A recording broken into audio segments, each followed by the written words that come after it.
Good morning po sa kanilang lahat. Morning. So ilang araw na lang team building na natin. At ilang araw na lang din po, birthday na ng ating unang kagawad. Doc Ivanday. Palakpakan naman natin. So, kailangan daw lahat nandun. Dahil si Doc nandito naman. Ganun din po, sa balita naman po tungkol sa ating kapaligiran, patuloy po ang ating ginagawa paglilinis every week.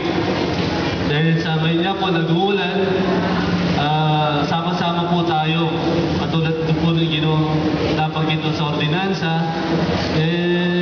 ito po yung ginagawa na natin mga street sweeper, yung pag-inspect sa mga bahay-bahay, yung mga nag-i-stock ng gulong, yung mga lata-lata, yun po ay kinukumpiska na natin.